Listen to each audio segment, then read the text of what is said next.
สบายดีสบายดีมาเด้อมาพบมาพ่อที่เก่าพี่น้องกับโปซีสมชุกพระเครื่องเมืองลาวว่ากันไปเนาะบริพ่อกันด้นเลยตั้งแต่หลังสงกรานต์โพดโพสบายดีปีใหม่เด้อทุกคนเด้อมาเข้ามาผักกดไลค์กดแชร์กดติดตามไว้คือเก่าไอ้น้องมากับผักเครื่องเขาคือเก่าเนาะมีหลายอย่างเป็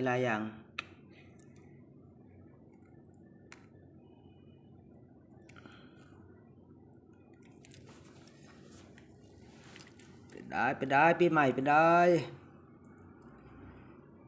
เสียงลุงเนื้อหวาน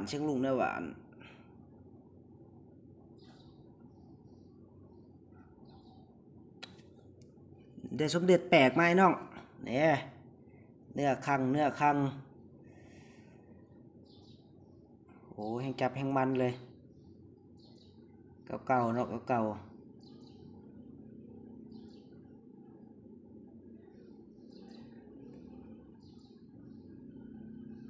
บ่ทราบทีเนาะบ่ทราบทีองค์นี้บ่ทราบทีแต่เก่าเนาะเก่าฮู้ว่าเก่าเนาะหมักเนาะองค์นี้แบบหมักสุดใจเลยเป็นเนื้อคังอีกเนาะเบิ่งความคมฐานเป็นฐานเนาะรองแขนเป็นรองแขนสมเด็จองค์นี้รอยตัดชัดเจนพิเศษเป็นเนื้อคังเลยน้องโอ้สุดๆนะ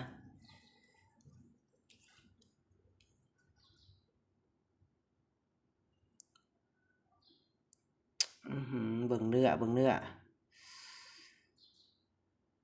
ความเก่าบุปนีภัยเลยน้องเม็ดมวลสารลอยเนาะถ้าก็เห็นองค์เดียวเราเป็นเนื้อขังเนาะโอ้โห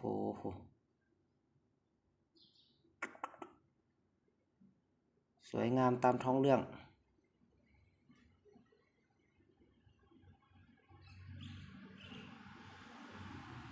เข้ามาผักกดไลค์กดแชร์กดติดตามไว้เก่าไอ้น้องบริพ่อกันด้นเลยเงินเดียวเนี่ยได้มา4 องค์นี่อันนี้ก็เนื้อพงคุกลักใน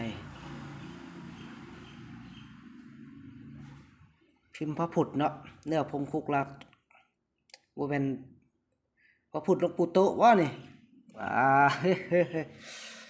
ก็มาผักกดไลค์กดแชร์ติดตามไว้น้องนี่อย่างพาลอดมหาวันคมเก่ากิ๊กแมนบ่เบิ้งนิ้วโป้งเป็นนิ้วเลยมีหน้ามีตาเลยน้องเบิ่งกันไปยาวเนาะโดนเถื่อพ่อกันนี่น้องกันนี่อย่างน้อลืมเลยเบิ่งเนื้อเขาเนี่ย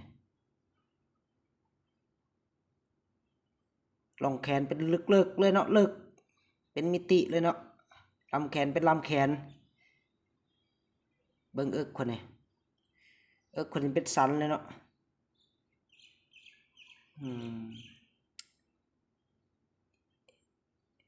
เงินเดียวเนาะได้มา4 องค์เหรียญแจ่ำความคมบ่ปานนี้ไผโอ้ยยังบ่ได้ทันเลี่ยมเก็บไว้น้อง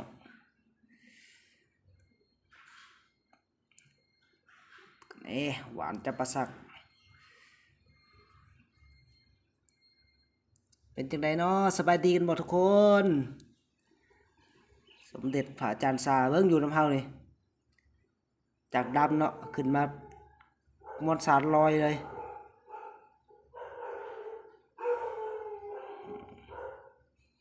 โอเคเนาะคลิปนี้ฝากกดไลค์กดแชร์กดติดตามไว้เนาะพลาแบ่งปันบ่มีหน่อยน้องเนาะเพราะว่าได้มากกับถึงมาป่นฮอนเฮือนเนาะเก่าสวัสดี FC บางไทยเลยเด้อฝากกดไลค์กดแชร์กดติดตามไว้คือเก่าบ๊ายบายเนาะคลิปหน้าพ่อกันใหม่บ๊ายบายขอกล่าวคำว่าสบายดี